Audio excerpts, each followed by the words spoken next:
¿Cómo manejar las malas noticias? Y es que sabemos el tiempo en que estamos viviendo. Acabamos de entonar este hermoso himno y la segunda estrofa que dice, pasos inciertos doy, el sol se va. ¿Qué queremos ver con esto? ¿Qué podemos comprender de esto? Que hay momentos difíciles en esta vida y hay momentos en los que ciertamente va a haber oscuridad, van a haber situaciones difíciles. El sol se va, mas sin embargo, si estoy con Cristo, si estoy contigo, no temo ya. El cristiano necesita desarrollar esa confianza en Dios, incluso cuando hay malas noticias. ¿Cómo manejar malas noticias? Es el tema del mensaje. Y sabemos sobre esto, y curiosamente recuerdo mis tiempos en que trabajaba en una empresa con estadounidenses que me decían usualmente, no news are good news. Traducido es, cuando no hay noticias, son buenas noticias. Afirmando de que tal vez a veces no escuchamos de alguien, bueno, puede ser que le está yendo bien. Ya, el no escuchar algo es algo bueno. Pero ¿qué ocurre si a la medianoche recibimos una llamada? ¿Qué solemos pensar? No es una persona que está llamando para decir hola o saber cómo estamos. Es probablemente una persona que está llamando porque necesita algún tipo de ayuda urgente en ese momento. Estamos viviendo en días de pandemia, estamos viviendo en situaciones tan difíciles que podemos ver las noticias constantemente. Personalmente no soy del tipo de persona que gusta ver los noticieros porque usualmente son malas noticias. Vemos los noticieros hoy en día, noticias sobre la pandemia, cantidad de muertos por el virus, personas que están peleando por razones raciales, personas que están siendo incriminados injustamente, personas que tal vez se da la explosión en Beirut y cuántas personas murieron en ese lugar. Ciertamente no son cosas que uno diga, wow, increíble, murió esa gente. No, son malas noticias y las malas noticias están siempre a la orden del día. Las malas noticias vuelan, es un refrán que a veces utilizamos en español. ¿Cuántas buenas noticias escuchas en los noticieros? Sé que no son más que las malas noticias. Y en estos tiempos, como estamos hablando, es importante entonces aprender cómo manejar estas malas noticias. ¿Qué solemos hacer cuando escuchamos malas noticias? ¿Nos alegramos por ellas? No. ¿Nos lamentamos? No. ¿Qué pasos procedemos a hacer? ¿Qué tipo de acción comenzamos a hacer cuando se nos informa acerca de algo malo que ha ocurrido? ¿Cuál es nuestra predisposición ante esa mala noticia? Todo eso es lo que estaremos hablando ahorita y estaremos hablándolo precisamente con un ejemplo que tenemos en las Escrituras de un hombre que recibió una mala noticia y vamos a aprender en base a ese texto y en base a las situaciones y en base a lo que las Escrituras nos enseñan cómo manejar las malas noticias y veremos que en este caso esta persona quizás del todo no supo manejarlas bien. Por lo tal, los invito, amados hermanos, a que abramos nuestras Biblias en Génesis 37. Capítulo 37 de Génesis será básicamente cubierto en lo que estaremos hablando, particularmente versículos 31 al 35.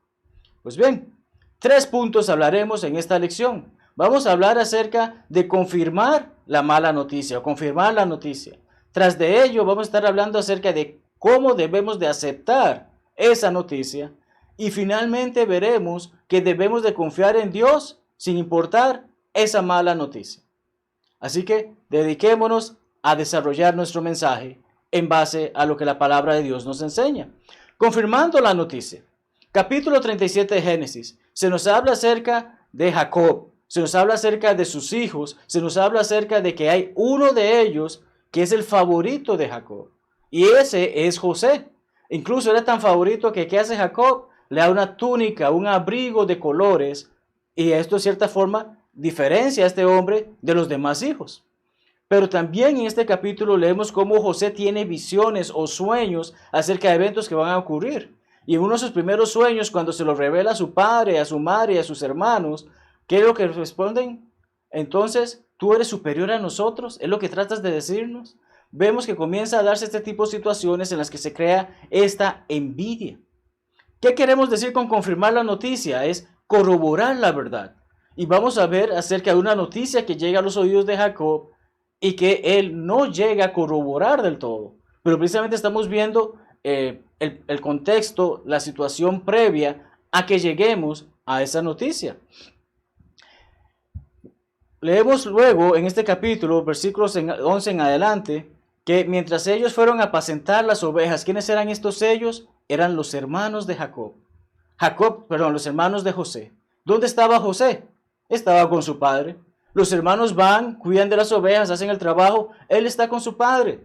Pero su padre llega y necesita saber el estado de las ovejas, el estado de los hermanos, y envía a su hermano allá. Y es entonces donde entramos en el versículo 19 para ver qué ocurre con respecto a este hijo favorito de Jacob cuando se aproxima a sus hermanos y toda la situación que se venía desarrollando en el corazón de estos. Vemos que dice, empezando el versículo 19, dijeron el uno al otro, he aquí viene el soñador. No se les había escapado ese detalle, este hombre soñó que es superior a nosotros. Lo tenían en su corazón. Ahora pues venid y matémosle y echémosle en una cisterna o un pozo o un hoyo. Obviamente un lugar donde utilizaban para recolectar agua.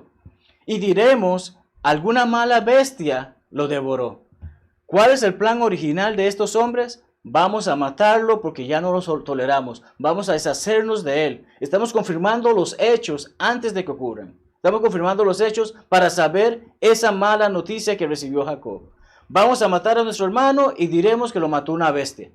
Es lo que está en su mente, lo que está en sus corazones y lo han revelado entre ellos. Y veremos qué será de sus sueños. Este es el soñador. Vamos a ver ahora si sigue soñando una vez que esté muerto. Vemos la actitud que hay de estos hermanos. Ciertamente no es una actitud correcta.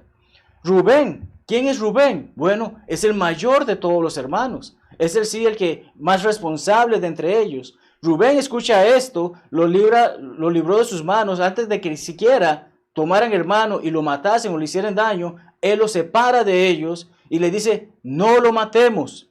Y les dijo Rubén, no derraméis sangre, echadlo en esta cisterna que está en el desierto y no pongáis mano en él. No lo maten, simplemente metámoslo en el pozo. ¿Cuál es parte del plan de Rubén en este caso? Sus hermanos están molestos, él lo comprende, él también tiene por qué estar molesto, a fin de cuentas es el primogénito. Entonces, está molesto, todos están molestos, él busca una forma más sensata de tratar esta situación. Busca cómo no llegar a caer en el mal. Al punto que precisamente como leemos, él hace esto para librar a José de las manos de sus hermanos y así hacerle volver con su padre luego. ¿Qué es lo que quizás pasaba en la cabeza de Rubén? Simple y sencillamente, él deseaba que, pasa esta situación, vuelvo más tarde, busco a mi hermano, lo llevo de vuelta a casa. ¿Qué ocurre después de eso? ¿Dónde se mete Rubén? La palabra de Dios no nos los dice, pero leemos cómo Judá, otro de los hermanos, hace saber, no vamos a matarlo porque no hay nada de ganancia en ello, mejor vendámoslo. Y lo venden por 20 piezas de plata, que de acuerdo a Levíticos 27:5 era el precio que se pagaba para la redención de un joven entre 5 a 20 años. Y José, de acuerdo a los primeros versículos de este capítulo, nos dice que estaba entre los 17 y 18 años de edad en ese instante. Así que era un niño, era un jovencito, era un adolescente. Y cuánta envidia había sido desarrollada por sus hermanos, porque tristemente el padre mostraba favoritismo hacia él. Entonces, tenemos esta situación, estamos confirmando los hechos para ver cuál es la mala noticia. Vuelve Rubén. ¿Dónde estuvo? Hemos dicho, no lo sabemos. Vuelve al pozo y no haya a José adentro. ¿Y qué exclama? Dice aquí, rasga sus vestidos. Es la primera vez en las Escrituras que encontramos esta acción. Una acción que los judíos practicaban para demostrar el dolor que sentían, usualmente hacia algún ser querido que había partido, que había muerto. Entonces, es la primera vez que encontramos a alguien hace esa acción de ¿por qué ocurrió esto? Rasgo mis vestidos. Vuelve a sus hermanos y dice, el joven no aparece, el muchacho no está allí, dice la Biblia de las Américas. Él estaba allí, yo lo metí allí, le dije que lo pusiéramos ahí, que lo dejáramos ahí. No está. ¿Ahora qué hago? ¿Qué puedo hacer?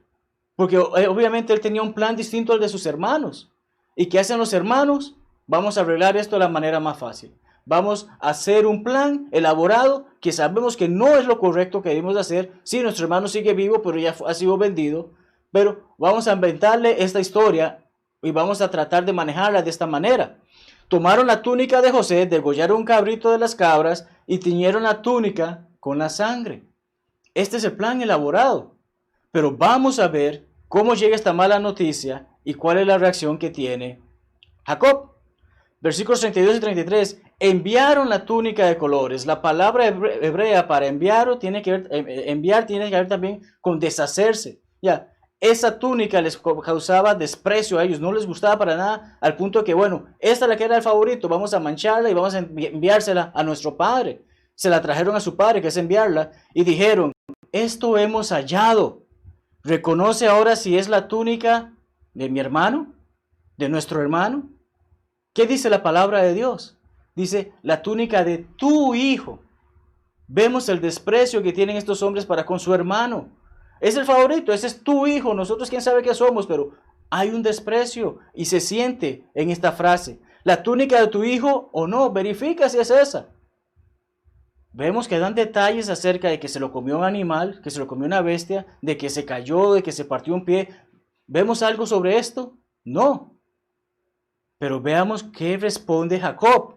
Él la reconoce y dice, es la túnica de mi hijo. O sea, este abrigo ciertamente es el que yo le di a mi hijo. Quizás esta es la única parte verdadera de lo que estamos leyendo con respecto a esta mala noticia. Porque inmediatamente, ¿qué asume él? Lo peor. ¿Y qué suele asumir las personas? Ante una mala noticia se asume lo peor sin verificar, sin confirmar los detalles antes. Entonces es una forma que estamos viendo el error que está cometiendo Jacob, porque al ver esta túnica que dice, alguna mala bestia lo devoró. José ha sido despedazado. Son sus palabras, no dice que son las palabras de sus hijos. Sus hijos le entregan y le dicen, reconoce si es o no es. Pero ¿acaso él fue a buscar el cuerpo desmembrado, fue a buscar algo? No, él inmediatamente asume, me han traído esto, es una mala noticia, y bueno, tengo que aceptarla como es porque ¿dónde están las pruebas? ¿Por qué no preguntó más? La palabra de Dios no nos dice eso. Sabemos que Dios tenía grandes planes para José y aprenderemos de ellos a lo que vamos avanzando en el estudio o en la lección del día de hoy, pero tenemos esta situación. ¿Qué nos dice la palabra de Dios en el Nuevo Testamento, especialmente Pablo a los hermanos en Tesalónica y en su primera carta? Examinarlo todo. Dios espera que nosotros pongamos toda prueba, que verifiquemos las cosas que están pasando. Y aquello que es bueno, lo retengamos. Y aquello que es malo, lo desechemos. Dios espera eso de nosotros. Jacob en este caso creyó la mala noticia sin confirmarla. Pero nosotros debemos confirmar cuando se nos hace una mala noticia. Ok, me llaman porque un hermano está enfermo. ¿Qué tiene el hermano? ¿Cómo se le puede ayudar? ¿Qué se puede hacer? Puede ser que en estos días de pandemia el hermano simplemente respiró algo que tenía pimienta y estornudó y ya alguien está haciendo un alboroto de que ese hermano tiene el virus. Vemos que es necesario confirmar la mala noticia. Ahora bien, ¿qué ocurre cuando efectivamente la mala noticia es real? Nos toca aceptarla. Nos toca ver que efectivamente hay algo importante que ver sobre la misma. Y esto es la situación que ocurre. Ya Jacob, esa mentira que hicieron sus hijos, se la creyó. Se la creyó a tal punto de que está devastado. ¿Y qué es lo que hace él? Leemos que rasga sus vestidos. Nuevamente encontramos esta frase ahora por parte del padre, anteriormente por Rubén. Y puso cilicio sobre sus lomos y guardó luto por su hijo muchos días. Hermanos, Jacob aceptó esta mala noticia y esto trajo mucho dolor a su corazón. Te acaban de informar que algún familiar tuyo ha muerto por el coronavirus. Ciertamente esto trae mucho dolor. Te acaban de informar que has perdido tu trabajo en base a que la empresa no puede continuar por el coronavirus. Sabemos que esto trae mucho dolor. Hay tantas situaciones que podríamos describir como malas noticias que comprendemos y una vez que hemos confirmado, bueno, no hay nada más que se pueda hacer, hay que aceptarlo y ciertamente trae dolor. Y vemos cómo dice, guardó luto por su hijo muchos días.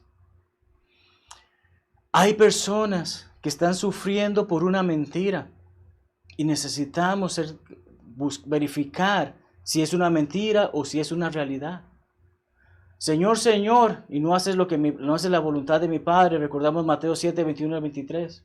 Hay muchas personas que han estado viviendo bajo una mentira pensando que están sirviendo a Dios, pero no lo están haciendo. Entonces es importante reconocer, confirmar, verificar esa información y aceptar la verdad de esa información. En este caso, este hombre guarda luto por muchos días y veremos más adelante que fueron de verdad muchos días. Sabemos que cuando una mala noticia es confirmada no es fácil de aceptar, mas debemos hacerlo. Romanos 8:28 nos afirma lo siguiente. Y sabemos que a los que aman a Dios, todas las cosas les ayudan a bien. Hermano, pero estoy sufriendo con el virus. Hermano, pero un familiar está sufriendo con este virus. Hermano, me quedé sin trabajo. ¿Qué puedo hacer? Algo bueno vendrá después. Dios no nos abandona ni nos desampara. Debemos de aceptar los hechos, seguir adelante, no quedarnos estancados en esa situación. A los que conforme a su propósito son llamados. Nuestro Señor Jesucristo, las últimas palabras que dice, y hemos hablado de este pasaje en sermones anteriores, pero Juan 16:33, ¿qué hace saber nuestro Señor Jesucristo a sus apóstoles cuando se está despidiendo de ellos? Estas cosas os he hablado para que tengáis paz en mí, en Cristo tengamos paz. Habrá aflicción, el mundo estará lleno de aflicción. Siempre van a haber malas noticias. No todos los días todo va a parecer algo bueno. No todos los días vamos a enterarnos de cosas buenas. Van a haber cosas que nos van a entristecer, nos van a causar aflicción. Pero debemos confiar porque Cristo ha vencido al mundo. De esta manera debemos de confiar que efectivamente Dios tenía un gran plan para José. Su padre no lo comprendía. Su padre estaba afligido, estaba de luto, estaba dolorido, porque recordemos que estas eran las naciones que Dios prometió para llevar a cabo su plan, y ya una de ellas, uno de sus descendientes no está. Este es el pensar de él, esto es lo que lo acongoja, y dice precisamente situaciones que lleva a cabo este hombre. Porque entonces, una vez que confirmamos la mala noticia, que aceptamos la mala noticia, es momento de confiar en Dios. Y ese es nuestro último punto de nuestra lección. Debemos confiar en Dios. No importa lo difícil que la situación sea o aparente, debemos confiar que Dios tiene mejores planes para ti y para mí. Dios tiene mejores planes para cada uno de nosotros, para cada una de las situaciones difíciles por las que pasamos. Él ciertamente sabe por qué ocurren estas cosas. Él, en este caso estoy hablando de Jacob, dice que estuvo de luto por muchos días. Pero incluso cuando se acercaron sus hijos y sus hijas para consolarlo, él no aceptaba esto. Él llegó a un punto que conocemos o podríamos interpretar como una depresión. Descenderé enlutado a mi hijo hasta el Seol. Recordemos que el Seol es el Hades, no es el infierno. Hay personas que confunden esto como que ya está condenado. No, nadie de nosotros desciende al infierno. El infierno está esperando para después. En base a lo que hagamos en esta vida, iremos al paraíso o iremos al tormento, que ambos son compartimientos del Hades o del Seol. Pero aquí Jacob está haciéndonos saber claramente, estoy triste, estoy de luto, y esto me acompañará todos los días de lo que me resta de vida, hasta mi muerte. Esta es la actitud que él ha tomado. Sabemos muchas personas se hunden en la depresión. De acuerdo con la Organización Mundial de la Salud, más de 264 millones de personas en el mundo sufren de depresión. El punto está en cuando nos quedamos en el suelo o nos levantamos. Ok, me pasó esto, ¿ahora qué hago? Necesitamos seguir adelante. Y para poder seguir adelante necesitamos entonces confiar en Dios. Es interesante que esta es la última vez que encontramos algo acerca de Jacob en las Escrituras, hasta varios capítulos después. Esta es la última vez que escuchamos acerca de Jacob. En ese momento, se puede decir, el inspirado escritor Moisés se desconecta de Jacob para establecer otros eventos que van ocurriendo y vuelve a él en el capítulo 42. Y cuando llegamos a este capítulo, que él nos dice, viendo Jacob en Egipto había alimentos, envía a sus hijos. Jacob está viendo, hay una dificultad, han pasado mucho tiempo, pero debo seguir adelante. Necesitamos alimentos, hijos, vayan y busquen y provean para nosotros, porque aquí ya no hay. Pero ¿qué hace? Se asegura de algo. Se asegura de que uno de sus hijos no vaya, el menor de todos ellos. Y ese es Benjamín. Y la misma escritura nos dice hermano de José. ¿Por qué? Jacob, recordamos, envió a José a buscar a sus hermanos para saber acerca de lo que estaban haciendo los hermanos y lo que ocurría con las ovejas. Y José nunca más volvió. Pero José es hermano tanto de padre como de madre de Benjamín. Jacob en este momento no está confiando la vida de su hijo, del último de sus hijos, a los hermanos mayores. Además de que recordamos que él trabajó 14 años por poderse casar con Raquel. Esa era la mujer de sus sueños, era la mujer de su vida. Y era la madre de José y de Benjamín. Entonces, vemos aquí un pequeño detalle en el que después de que ha estado pasando todo este luto, Jacob hace saber, necesitamos comida, vayan, hay que seguir adelante, pero a este no se lo llevan con ustedes. Seguimos más adelante porque leemos que precisamente en Egipto, ¿quién es el que está a cargo? Es la forma en que vemos como Dios trabaja. Debemos de confiar en Dios. Dios le había dado sueños a José, le había hecho saber, vas a ser importante. Y aquí está. Está como cabeza en Egipto. Les recibe a sus hermanos. Sus hermanos no les reconocen, pero él sí les reconoce. Entonces tenemos esta situación en la que luego él les hace saber que efectivamente él es su hermano. Y vemos cómo le hace saber, vayan y díganle a mi padre. ¿Y qué le dicen ellos? José vive aún y es el Señor en toda la tierra de Egipto. Y el corazón de Jacob se afligió. No bromeen con esa manera, no jueguen conmigo de esta manera, no me engañen de esta manera. ¿Saben cuánto amo a mi hijo? ¿Cómo me van a decir que todo este tiempo que vengo sufriendo, ahora me quieren bromear de esta manera que él está vivo? Ellos están diciendo la verdad ahora, ¿verdad? No les creía. Y ellos le contaron todo lo que José les dijo. Le había hablado, viendo Jacob los carros que José enviaba para llevarlo. Su espíritu revivió. Aquí no estamos diciendo que era un muerto en vida, pero actuaba como tal. Y a veces ante las malas noticias caemos en ello. A veces ante las malas noticias nos deprimimos, nos ponemos, no queremos saber más de la vida, que todo se acabe ya mismo. Pero aquí dice, su espíritu revivió, recibió buenas noticias. Supo que todo este tiempo que ha venido sufriendo no era, todo este tiempo que venía sufriendo, ahora se ha borrado, si se puede decir. Vemos luego que todo el tiempo que él ha sufrido por eso, pero ¿qué dice él? Basta, José mi hijo vive. Ok, ya dejo de hacer toda esta situación que estoy pasando difícil, sigo adelante porque he recibido esta hermosa noticia de que mi hijo está vivo, así que iré y le veré antes que yo muera. Y es que de acuerdo con varios escritos o documentos por parte de judíos, se estima que fueron cerca de 22 años que Jacob estuvo de luto. 22 años sufriendo por esa muerte de su hijo, y que ciertamente hubiese seguido sufriendo hasta su propia muerte, si no hubiese sido porque el plan de Dios era, José va a ser grande y va a hacer todo esto que está ocurriendo. Envió Jacob a Judá delante de sí a José para que le viniese a ver en Gosén. Llegaron a la tierra de Gosén, José unció su carro y vino a recibir a Israel. Su padre, recordemos que Jacob e Israel es la misma persona, se manifestó a él y se echó sobre su cuello y lloró sobre su cuello largamente.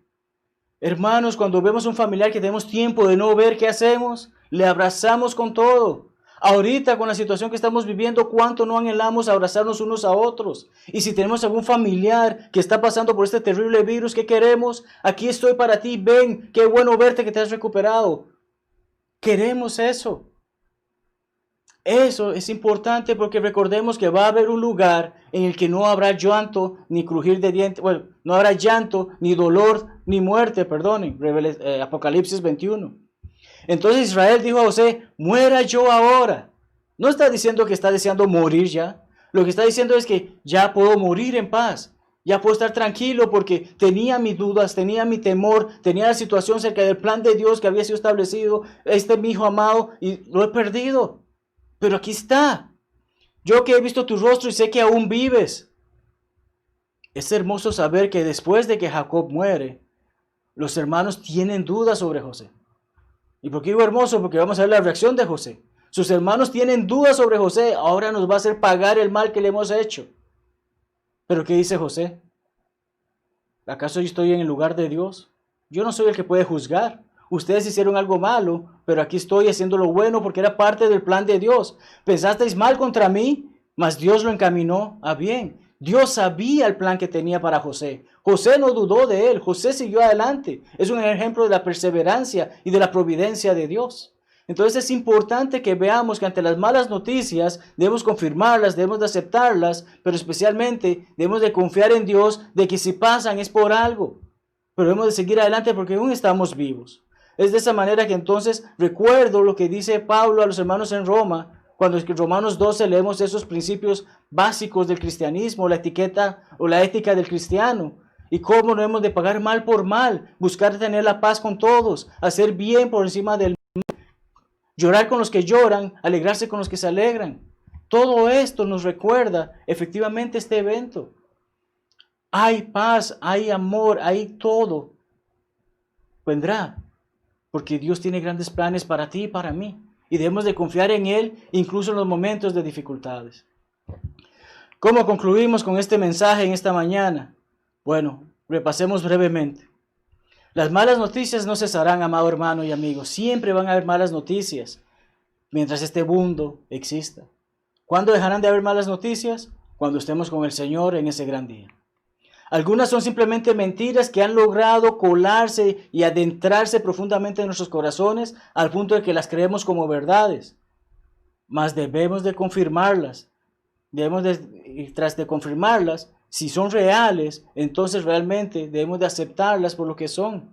Debemos de aceptar, esta situación pasó, hay que seguir adelante. Por difícil que parezca, debemos tener esa actitud porque debemos de confiar en Dios. Los pensamientos de Dios ciertamente no son los mismos que los de los hombres. Isaías lo dijo, Isaías 55:8. Mas debemos confiar en Él siempre. Ante las malas noticias, recuerda siempre, amado amigo y hermano, que hay buenas nuevas. El mundo pasará, pero la palabra de Cristo no pasará y tendremos esa hermosa oportunidad de estar con Él, porque sus buenas nuevas nos dicen, tenemos esa oportunidad de estar con nuestro Señor. Un punto adicional antes de concluir, quiero que leamos 1 Corintios 12, 26 al 27. De manera que si un miembro padece, todos los miembros se duelen con él, y si un miembro recibe honra, todos los miembros con él se gozan. Vosotros pues sois el cuerpo de Cristo, y miembros cada uno en particular. ¿Has recibido una mala noticia, hermano? No dudes en compartirla con la iglesia. Estaremos orando, estaremos apoyando y buscaremos la manera de ayudarte a sobrellevar tan difícil situación. Has confirmado esa noticia y las has aceptado, pero sabemos que no es fácil, porque cada uno de nosotros ha experimentado situaciones similares.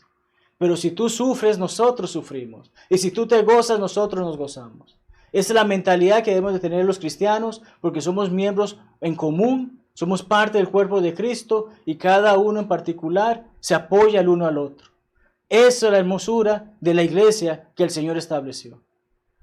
Con Jacob vemos que no pasó así, pero no tiene que pasar así contigo hoy en día. Hemos aprendido de Jacob que creyó una mentira y vivió mucha tristeza por mucho tiempo. Pero tú y yo, a pesar de que la noticia sea mala, debemos de aprender a aceptarla, confirmarla, aceptarla y confiar en Dios. El salmista escribe que bienaventurado el hombre que teme a Jehová y en sus mandamientos se deleita en gran manera. No tendrá temor de malas noticias. Su corazón está firme, confiado en Jehová. Te dejo con esta pregunta, amado amigo y amado hermano. ¿Está tu corazón firme y confiado en Jehová? Si es así, sabemos que aunque vengan malas noticias, aunque nos causen dolor, hay un plan mejor hecho por Dios para ti y para mí. Van a haber situaciones difíciles en la vida, las habrán, pero la recompensa que nos espera en el cielo no tiene descripción que podamos dar en este momento. ¿Está tu corazón firme y confiando en Jehová a pesar de lo que venga a ocurrirte en la vida? Esto es importante, porque necesitamos que comprendas que hay que obedecer el Evangelio. Y el obedecer el Evangelio involucra escuchar la palabra ser predicada, creer que Dios es quien es, arrepentirnos de nuestros pecados, confesar que es decir lo mismo que efectivamente Jesucristo es el Hijo de Dios, y entonces ser bautizados en agua, inmersos en agua por el perdón de nuestros pecados, representando así la muerte, sepultura y resurrección de nuestro Señor. Si ya has hecho todo eso, bien, eres parte de la familia de Dios y como tal debes de confiar plenamente en Dios y que lo que pase, pasa por algo, pero Dios es más grande y Dios tiene mejores planes para nosotros. Y puede ser que te hayas equivocado y que hayas caído. Bueno, te toca levantarte. ¿Y cómo te levantas? Pidiéndole perdón a Dios, confesándole tus pecados, orando con Él, orándole a Él para hacerle saber acerca de esa confesión que estás haciendo, ese arrepentimiento. Y quiero que sepas que cuentas con nosotros siempre. Si deseas ponerte en paz con Dios, cuentas con nosotros. Si deseas reconciliarte con Dios, sabes que nuestras oraciones están para contigo, porque eso es parte de ser miembros en común del cuerpo de Cristo. Sea cual sea la situación que estés pasando, amado hermano, te invito a que entonemos este himno de alabanza para invitarnos unos a otros a aceptar esa hermosa invitación que Jesucristo ha hecho. Este es el día de encontrar la paz, no tardes más, ven al Salvador. Este es el día de encontrar la paz.